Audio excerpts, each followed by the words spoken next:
नमस्कार, स्वागत है आपका हरियाणा न्यूज़ 24 पे। मैं हूं मुन्ना लांबा, मेरे सहयोगी हिमांशु लांबा के साथ। आज हम मौजूद हैं नारनौल विधानसभा क्षेत्र, राजस्थान सीमा से सटा हुआ है और हरियाणा प्रदेश का विधानसभा क्षेत्र नारनौल जिला महेंद्रगढ़ में।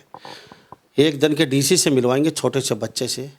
कैसा महसूस किया, कैसा लगा एक दिन का उपायुक्त बन के, और क्या क्या फैसले किए उपायुक्त महोदय ने एक दिन का बन के, और कैसी फीलिंग आई और कैसा गर्व सा महसूस कर रहे हैं। छोटे बच्चे हैं, दिव्यांग हैं, यानी कि दिव्यांग विकलांग। तो मोदी जी ने दिव्यांग शब्द रखे, उसके बाद हम कह नहीं सकते, हम दिव्यांग ही कहेंगे। और ये कराटे के, और कराटे में ये नेशनल तक अभी खेलेंगे। और साहब बहुत ही अच्छे सलीके से, और इनकी स्टोरी इनके पिताजी से जानेंगे। इनके पिताजी खुद एक अखबार में रिपोर्टर हैं, अखबार में काम करते हैं। और साहब 2 छोटी बच्चियां हैं, इनकी वाइफ है मेरे साथ खास बातचीत में। और जिस दिव्यांश की हम बात करेंगे, ये बहुत ही मुश्किल से ऐसे मामले रियर होते हैं, क्योंकि लोग कहते थे ये कभी ज़िंदा हो ही नहीं सकता, लोग कहते थे कभी ठीक नहीं होगा, लोग कहते थे थोड़े दिन ही पकड़ेगा। लेकिन आज ये नेशनल प्लेयर बन चुके हैं और एक दिन का डीसी भी बन चुके हैं। इनसे सारी बातें जानेंगे। दिव्यांश, आपका बहुत बहुत स्वागत हमारे चैनल पे। Thank you. डीसी बन के कैसा लगा आपको? बढ़िया। अच्छा लगा? जय। अच्छा, कौन सा गेम करते हो? कराटे। तो कराटे में अभी कौन सा, कहाँ जाएंगे? कनाकन। ओके। अच्छा दिव्यांश, ये कौन से डीसी थे आपको जो बैठाया दिव्यांग? देवाई। अच्छा, नाम नहीं ले पाते। तो हमारे साथ यहाँ नारनौल के डीसी हैं डॉक्टर जेके अभीर जी। उन्होंने इनको एक दिन का डीसी बनाया, और ये थोड़ा सा समझते भी कम हैं, दिव्यांग हैं और अच्छे प्लेयर भी हैं। इनकी मम्मी पापा से भी जानेंगे, क्योंकि ये बच्चे बहुत ही फैसले भी किए। आपने किसी की बदली की आपने? ट्रांसफर किया था ना आपने एक अंकल? हाँ। किसका? एक अंकल का? हाँ। ओके, एक अंकल का ट्रांसफर भी किया है। सर बलवान जी, आपका बहुत बहुत स्वागत हमारे चैनल। धन्यवाद सर। कैसा लग रहा है बेटों को डीसी? बहुत खुशी हो रही है। बलवान जी, कभी जिंदगी में आप डीसी नहीं बन पाए, आपकी बड़ी इच्छा थी भाई कभी मैं डीसी बनूंगा। खुद रिपोर्टर हैं, पूरी दुनिया को चक्कर घुमाते हैं गोल गोल अपने लेखनी से, और पूरी दुनिया को सोचने पे मजबूर कर देते हैं अपनी लेखनी से। क्या कभी ऐसा भी हो सकता है? और इनकी बड़ी इच्छा थी बचपन से, मैं भी कभी डीसी की खुशी में बैठूंगा, उपायुक्त बनूंगा। लेकिन ये अपनी इच्छा पूरी नहीं कर पाए। लेकिन इनके बेटे ने इनकी इच्छा पूरी कर दी, ये एक दिन के डीसी जरूर बन गए। कैसा लगा बेटा डीसी की कुर्सी? अच्छा लगा, बहुत ही अच्छा लगा सर। और मुझे बाद में पता चला कि इसको एक दिन का डीसी बनाया जा रहा है। तो मैं हालांकि बाद में पहुंच गया था, मैं भी वहाँ पे। मैंने मेरी आंखों से देखा कि कैसे चल रहा है, क्या चल रहा है। तो लेकिन मैं उस समय, क्योंकि ये मेरा बच्चा था, तो मेरी जिम्मेदारी ये थी कि मैं चुपचाप साइड में बैठ जाऊं। मीडिया में होने के नाते हमारी कुछ बाउंड्रीज होती हैं, तो मैंने उनको भी पालन करना था। तो मैं उस समय इनके साथ नहीं रहा। ये 4-5 घंटे तक वहाँ लगातार उस चेयर पे रहते हुए 2-3 डिसीजन दिए। मैं आपको बताना चाहूँगा कि एक प्रोग्राम के लिए डीसी साहब को इनवाइट करने आए हुए थे कुछ लोग। तो उस समय जो हमारे एक्चुअल डीसी साहब हैं डॉक्टर जेके आबिर जी, उनका कई पहले से इनविटेशन आए हुए थे, और वो जाने के लिए उनका मन नहीं बन पा रहा था। तो लेकिन फिर बात ये आई कि क्योंकि ये एक दिन का डीसी तो ये है हमारा देवांश, तो भाई आज तो यही डिसाइड करेगा। तो उन लोगों ने, और उस समय डीसी साहब जो थे वो चेयर के अपोजिट साइड बैठे हुए थे। तो फिर उन्होंने कहा भाई डीसी जो हमारा एक दिन का डीसी है वही डिसाइड करेगा कि मैं जाऊंगा या नहीं जाऊंगा। तो उन लोगों ने फिर एक दिन के डीसी को इनविटेशन कार्ड दिया और इनसे आग्रह किया कि आप हमारे प्रोग्राम में आइए। तो इन्होंने हाँ कर दी। हाँ करते ही, और तब उन्होंने भी, आबिर जी ने भी डिसाइड कर दिया और फाइनल कर दिया कि आप जो है, हाँ अब हम आपके प्रोग्राम में ज़रूर आएंगे। तो वो जो आगंतुक आए थे वो बड़े खुश हुए और उन्होंने फिर ये कहा कि चीफ गेस्ट तो आबिर जी रहेंगे, लेकिन हमारे अति विशिष्ट अतिथि एक दिन के डीसी रहेंगे। बहुत अच्छी बात है। अच्छा, आप भी वहीं पे बैठे? नहीं जी, मैं नहीं थी। इतना बड़ा प्रोग्राम पूरी दुनिया ने देखा और आपने मिस किया, ये तो बहुत बुरी बात है। बहन जी, नाम क्या है? शोभा शर्मा। मुझे पता ही नहीं था ये वहाँ ऑफिस में गया हुआ है, स्कूल से गया था। अच्छा, स्कूल से सीधा लेके चले गए और मम्मी को बताया भी नहीं? नहीं, मुझे नहीं पता था। आपको कब पता चला? बाद में वो इन्होंने फ़ोटो भेजी थी डीसी ऑफिस से मेरे पास, तब पता चला था। अच्छा, क्या फोटो में क्या लिखा था? अपना बबुआ डीसी बन गया? नहीं, डीसी साहब के साथ इसकी फ़ोटो थी और वो उसे चेयर पे बिठा रहे थे और वीडियो भेजा था, वो देखा था। तो आप देख के क्या समझे फिर उस समय? वो नीचे हेडलाइन देख के हम समझ गए थे और फ़ोन भी आ गए थे, काफ़ी लोगों के फ़ोन आ गए थे कि ऑफिस से ही कि आपके बच्चे को डीसी बनाया गया है। तो बस आपका रिएक्शन क्या? जिस दिन ये सच्ची में बन जाएगा उस दिन और अच्छा। वैसे उस दिन बड़ी खुशी हुई थी कि मेरे बच्चे को भी कोई इसकी समानता को देख रहा है, कोई ये नहीं देख रहा है कि ये प्रॉब्लम में है या इसको ये प्रॉब्लम है, वो चीज़ नहीं आई। तो बहन जी, आपने सोचा था बेटा छोटी सी उम्र में एक ये वो कराटे खेलते खेलते डीसी भी बन जाएगा? नहीं, नहीं सोचा था। हाँ, एक लक्ष्य जरूर लेके चली थी कि इसको स्टडी ऐसे कराऊं कि किसी अच्छी पोस्ट पे जाए, जो सपने हमारे पूरे नहीं हो सके इसके पूरे करे। तो बहन जी, आपने मिस किया ये तो मानते हो? कैमरे के सामने बोलिए। हाँ जी, मैंने मिस किया वो मोमेंट। आपने भी मिस तो नहीं किया? नहीं, मैं बाद में पहुंच गया था। बाद में पहुंच गए थे। दैनिक जागरण से वीरू चीफ है मेरे साथ खास बातचीत में। यहाँ पे वीरू चीफ या दैनिक जागरण की बातचीत नहीं हो रही, यहाँ बेटे की बातचीत हो रही है। क्योंकि जो डीसी साहब के बारे में कुछ कहना चाहेंगे? क्योंकि डीसी साहब की हम तारीफ बहुत सुन रहे हैं। जेके अबीर ने ये कर दिया, जेके अबीर ने वो कर दिया, जेके अबीर ऐसे हैं, जेके अबीर वैसे हैं। तो आप ब्यूरो चीफ आपकी नज़र में कैसे हैं? देखिए, मैं आपको पहले तो इसी घटनाक्रम के बारे में बताना चाहूँगा। बहुत से लोग ये सोचते होंगे कि मैं मीडिया पर्सन हूँ तो इस बच्चे को उन्होंने ऐसा किया होगा, लेकिन मैं आपकी जानकारी के लिए बता रहा हूँ। जैसे आपने अभी मेरी वाइफ से पूछा और जैसे इनको बिल्कुल ही नहीं पता था, ठीक मुझे भी इस बात की कोई नॉलेज नहीं थी कि ये बच्चा जो है इसको वो एक दिन का डीसी बनाने जा रहे हैं। तो मुझे तो ये एक धर्मपाल अंकल आते हैं, तो वो उन्होंने ये कहा था, उनकी शायद डीसी साहब से बात हुई होगी, तो उन्होंने कहा कि बच्चे की छुट्टी कितने बजे होती है। मैंने कहा जी 12:30 इसका एग्ज़ाम चल रहा है और केंद्रीय विद्यालय में। तो सारी बातें गुप्त रखी गई आपसे? वो एक वो आपको एक वो शौक वो हमारी जानकारी में ये नहीं था कि आगे क्या होने जा रहा, मुझे नहीं मालूम था। तो वो सब जब वो गए और वो ये मेरे साथ जाने की बजाय वो धर्मपाल जी के साथ डीसी साहब के पास गए थे। फिर वहाँ जा कर के वो जो हुआ है वो उन्होंने कैसे किया, उनकी प्लानिंग थी, वो सब हो रहा था। अच्छा, ये घर पे आए डीसी बन के, तो आपने लोगों ने कैसे स्वागत किया? ये और बता दीजिए लोगों को। देखिए, आपने आते कहा डीसी सर नमस्ते सलूट किया या फिर आरता लेके जैसे फूल बरसाए आगे डीसी साहब आए हमारे घर पे? देखिए, मैं कोई डिप्लोमेटिक जवाब नहीं दूंगा।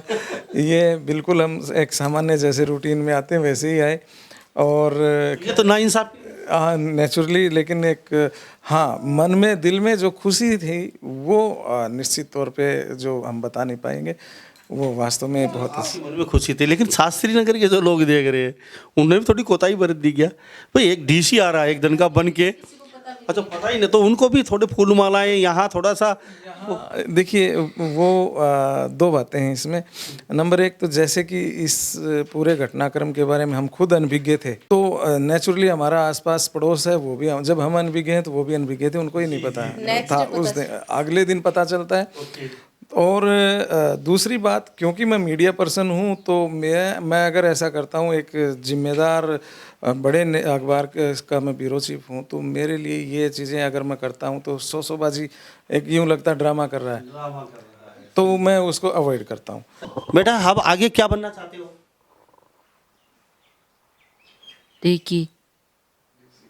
डीसी बनना चाहते हैं? हाँ तो उसके लिए बहुत अच्छी पढ़ाई करनी पड़ती है, कर रहे हो पढ़ाई? हाँ अच्छा, कहाँ पे पढ़ते हो? अब एड की आग में अब पेपर का पाक नो में अपने स्कूल का नाम बताओ। जीवी के केंद्रीय विद्यालय में पढ़ते हो आप? कौन से कक्षा में? Class class 8। 8th क्लास में? हाँ। अच्छा, कमजोर तो नहीं हो, होशियार हो, पढ़ाई में अच्छे हो हाँ। तो? कितने परसेंट नंबर आते हैं? नंबर कितने परसेंट आ रहे हैं? 45 की।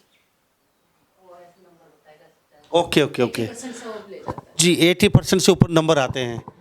तो देवांश कहें या आपको डीसी साहब कहें? आपको कैसे बुलाएं? देवांश कहें तो डीसी साहब नहीं कहें आपको? जाएगा। अच्छा, अभी बाहर जाते हो खेलने के लिए तो लोग आपको डीसी नहीं बोलते? डीसी साहब नमस्कार कुछ बोलते हैं? हाँ। क्या कहते हैं? वो क्या बोल रखा है, हेलो हेलो बड्डी की बन गया बोल रखा है। ओके। अच्छा, कल स्कूल में गए आप तो स्कूल वाले ने क्या क्या कुछ क्या क्या हुआ आपके साथ? बहुत सारे बहुत भीड़ हो गए मेरे, क्या को ठीक ही बन गए। मजे मजे करा रहा है मैं। अच्छा, हाँ।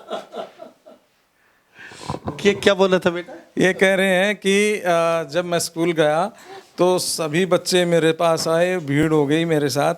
सब ने ये कहा, अरे आप तो डीसी बन गए हैं, डीसी बन गए। तो स्कूल के स्टाफ टीचर्स ने भी इसका गर्मजोशी से स्वागत किया और फिर उसके बाद रंग गुलाल से इसको रंगीन कर दिया इसको। और तो असली खुशी जो आप यहाँ की उम्मीद कर रहे थे वो वहाँ पे मिली इसको। आपका क्या नाम है? भूवी। भूवी, नाम थोड़े अटपटे है बेटा आपका। अम्या। अम्मे, ये बेटा ये भूवी अम्मे ये डीसी बन के पता है? डीसी बने पता है? तो आपने स्वागत किया भैया का घर पे आए जब? नहीं। आपने क्या? नहीं। तो क्या कहा आपने घर आके? कुछ नहीं। नहीं, आपने ये नहीं कहा डीसी साहब आ गए? नहीं। नहीं कहा? अच्छा बेटा, कौन सी कक्षा में पढ़ते हैं आप? 5th। अच्छा, ये नहीं कहा यारो मैं तो साहब बन गया, साहब बन के ऐसा तन गया, ऐसा तो नहीं हुआ कभी? तो बेटा 6th क्लास में पढ़ते हैं, आपको पता है भाई कभी मेरा डीसी बन जाएगा इतनी जल्दी? नहीं। अब आपने अपना सोचा आप क्या बनना चाहते हैं? डॉक्टर। डॉक्टर, यानी कि स्वा लगाएंगे, राम राम जपना पराया माल। ऐसा ही है। किस चीज़ के डॉक्टर बनना चाहते हो बेटा? नॉर्मली फौज के। फौज के डॉक्टर बनना चाहते हो? अच्छा अच्छा अच्छा अच्छा, आप कौन से डॉक्टर बनना चाहते हैं? मैं देखते ही नहीं बनेगा। ये नहीं बनेगा डॉक्टर तो क्या बनेगा? कैमरे की तरफ देखते हैं। आप बताओ आप क्या बनोगे? आराम से खड़े होकर बताइए। सीधे सीधे खड़े हो बिल्कुल जाओ। सीधे। बड़ी प्यारी बेटी है और अपनी कक्षा का नाम बता दो, कौन सी कक्षा में? कौन सी क्लास में पढ़ते हो? UKGB। अच्छा ठीक है, तो आप बनना क्या चाहते हो? क्या बनना चाहते हो? आपने आप बताओ। चलो, अच्छा भैया को जानते हो? आपके भैया डीसी बने हैं? डीसी बनकर अभी। बने हैं ना? अच्छा बेटा, ये बताइए मुझे, अब आप तो डॉक्टर बन जाएंगे चलो, और मम्मी और आपके पापा रिपोर्टर हैं, तो हमारे साथ शोभा शर्मा से बातचीत कर लेते हैं। बलवंत जी की धर्मपत्नी है और हाउस वाइफ है, गृहिणी है, घर का काम काज करती हैं। ये खुद ब्यूरो चीफ हैं जैन जागरण के, लेकिन इनकी पत्नी से कुछ जानना चाहेंगे। बहन जी, 2 बच्चियाँ हैं, एक बेटा, तो आपने एक बेटे पे ही निर्भर होकर रहेगी 2 बेटियों के साथ, तो आपने कभी सोचा नहीं भी कि एक बेटा भी हमारा कोई सही होता? तो ये बेटा आज एक दिन का डीसी बना है, दिव्यांग है, तो मैं आपको सलूट करता हूँ, आपकी सोच को भी, क्योंकि आप जैसे माता पिता बहुत कम होते हैं, लेकिन इस दिन की इस तरह के बच्चे आश्रमों में पढ़े हैं। आप रोहतक चले जाइए, जींद चले जाइए, गुड़गांव में जाइए, हर आश्रम में मैं जाता हूँ। इस तरीके के बच्चे घर पे रखना ही नहीं चाहते माँ बाप, और मैं आपको मैं सलूट करता हूँ। आप घर पे इतनी अच्छे तरीके से रख रहे हैं, ये भी एक प्रेरणा, एक ब्रांड एम्बेसडर मैं सलूट करता हूँ इस दंपति को, क्योंकि ये इस बच्चे को देख लीजिए, और आपके बच्चे कहाँ पढ़े हैं, एक बार सोचना ज़रूर। आप क्या कहेंगे? नहीं सर, मेरे को कोई दुख नहीं हुआ और मैं बहुत खुश हूँ मेरे बच्चे के साथ, और शुरू से जब से ये पैदा हुआ है, क्योंकि 7 साल बाद हुआ है ये शादी के, और खाटू नरेश की दया से इसके 6 की 6 सर्जरी सक्सेसफुल हुई हैं अभी तक। और कभी मैं रोई भी नहीं कि मैं ये कहूँ कि भाई मेरे बच्चे को कोई दिक्कत है। उस पर विश्वास रखा और जो मेहनत मेरे से हो सकी वो की, और इसमें सबसे ज़्यादा योगदान मेरी मम्मी का और इसके पापा का है, क्योंकि डॉक्टर प्रोवाइड कराना, सारी फैसिलिटी करना इसके पापा का काम था, और इसकी सेवा करना मेरी मम्मी का काम था। तो इन दोनों की वजह से आज ये मेरी गोद में है, और कोई दुख तकलीफ कुछ नहीं है, क्योंकि सबसे बड़ी बात है कि वैसे तो कहते हैं ये है कि माँ से बड़ा कोई नहीं होता, कि उससे बड़ा भगवान भी नहीं होता, लेकिन मैं ये कहूँगी मेरे को पूर्ण करने के लिए मेरा बेटा इतने कष्ट लेके आया है, तो मैं इसकी बहुत बड़ी, मतलब मेरी माँ के तो ऋणी हुई हूँ, लेकिन इसकी भी मैं बहुत बड़ी ऋणी हूँ कि मुझे इसने पूर्ण किया है। क्योंकि जब तक एक स्त्री माँ नहीं बनती ना, उसकी लाइफ बिल्कुल अधूरी होती है, उसमें कोई मायने नहीं होते, उसकी ज़िंदगी का कोई लक्ष्य नहीं होता। सर जी, ये कहूँगा कि देखिए मैं तो इसको दिव्यांग, इन्होंने जिसने भी नाम दिया ठीक है, लेकिन ये स्पेशल है, विशेष है। और हमने जब, क्योंकि पहले दिन से ही प्रॉब्लम हमें पता लग गई थी, दिख ही रही थी, लगना क्या दिखने वाली प्रॉब्लम थी, और वो फेस करनी पड़ी बहुत संघर्ष। एक तो डॉक्टर ने ये भी कहा होगा ये नहीं ठीक होगा, आप इसको यहाँ इंजेक्शन लगवा दीजिए, इसको। इस बड़ी लंबी कहानी है सर, और गहरी कहानी है। हम जैसे डॉक्टर जेके आबिर हैं, ठीक ऐसे ही एक इंसान आईएएस और भी हैं जिनका नाम है डॉक्टर राकेश गुप्ता। उन दिनों वो डीसी गुड़गांव होते थे, उनकी सिफारिश पे करवानी पड़ी थी मुझे, क्योंकि डॉक्टर इसको ले नहीं रहे थे। उन्होंने सबने ये कह दिया था कि ये बचेगा नहीं, मल्टीपल प्रॉब्लम्स हैं। तो जब डीसी ने भी फ़ोन किया जिस डॉक्टर को, तो उस डॉक्टर ने कहा कि डीसी साहब आपको भी बुराई मिलेगी और हमें भी बुराई मिलेगी, ये बच्चा नहीं बचेगा। तो फिर राकेश गुप्ता जी ने कहा भैया बुराई सोचने की ज़रूरत नहीं, आप कर सकते हैं तो करें, नहीं तो मुझे बता दें, मैं किसी और से बात करूं। तब उन्हीं डॉक्टर ने इनको लेना कबूल किया सिफारिश पे। हमने कोई और अप्रोच नहीं, पैसे नहीं बचाने थे, लेकिन हमने इसको एक इलाज मुहैया करवाने में, क्योंकि अगर पोटी बच्चा पैदा होने के 12 घंटे में नहीं करता है तो उसकी डेथ हो जाती है। और आप हैरान होंगे, 4 साल तक लिए घूमते रहे। मैं कह रहा हूँ 1 साल तो रेगुलर हॉस्पिटलाइज, हॉस्पिटल से बाहर निकलने का ही काम नहीं, 1 साल लगातार। दुनिया में हर बच्चा माँ का दूध पी के बड़ा होता है, ये दवाइयाँ पी के बड़ा हुआ है। इसने 1 साल तक दवाइयाँ पी करके अपना जीवन आगे बढ़ाया है। दवाइयों से बढ़ा, इसने माँ का दूध नहीं पिया। और हाँ, दूसरी बात ये, क्योंकि आईसीयू में रखना पड़ता था, हम लोग तो बाहर से ही देख के आ जाते थे कि कैसा है, जी भी रहा है कि नहीं जी रहा है। हमारे अब ये जो आप इसके पैर देख रहे हो, ये बिल्कुल यूं टेढ़े थे डोगे की तरह। फोटो हुए होंगे, वो लेके जाना, पुराने पड़े होंगे अपने पास, दिखाएंगे। अंगूठा एडी से टच था एक पैर। ये बिल्कुल यूं राउंड होकर के, जैसे हमारा डोगा होता है, लाइक वैसे ही पैर थे इसके दोनों। तो आपने बहुत कठिन भरा आपका सफ़र, बच्चे का सफ़र रहा। हाँ, कठिन भरा रहा, लेकिन हमने हार नहीं मानी। और आप यकीन करेंगे कि लोग दिव्यांगता सर्टिफिकेट बनवाने के पीछे दौड़ते हैं, सरकारी सुविधाएं लेने के पीछे दौड़ते हैं। मैंने इसका सब प्रमाण पत्र नहीं बनवाया, क्योंकि मैं नहीं चाहता था कि ये बच्चा अपने आप को विकलांग महसूस करे। बहुत अच्छी बात है, बहुत अच्छी सोच। मैंने और एक बात मैं कहना चाह रहा हूँ मुन्ना साहब, मैंने रेगुलर नॉर्मल बच्चों में ही इसकी पढ़ाई करवाई, और अभी तक जो इसने ताइक्वांडो कह लो, कराटे कह लो, ये चैम्पियनशिप नॉर्मल बच्चों के साथ लड़के जीतती है। इसने दिव्यांगों के साथ नहीं है, ये नॉर्मल बच्चों पे गोल्ड मेडलिस्ट है। क्या बात है सर, बहुत लंबी बात, चौड़ी बातें हो चुकी, आपने बहुत कीमती समय दिया। बहन जी, चलते चलते गाना, अच्छा आप भी गुनगुना के सुना दीजिए। मेरे को तो भजन ही आते हैं सर। भजन सुना दीजिए। दरबार है निराला खाटू के श्याम का, दरबार है निराला खाटू के श्याम का, भज लो तुम बस एक मेरे नाम श्याम का, दरबार है निराला।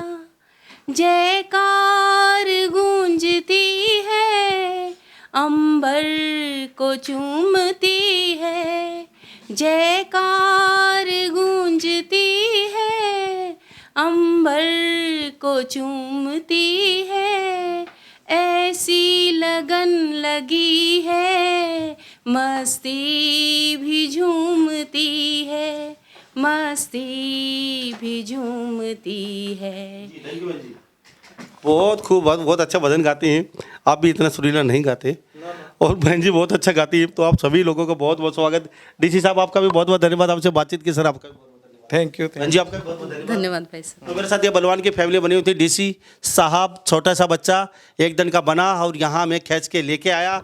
तो सभी इन बातों के साथ मैं मुन्ना लांबा, मेरे सहयोगी हिमांशु लांबा के साथ हरियाणा न्यूज़ 24। नमस्कार, जय हिंद।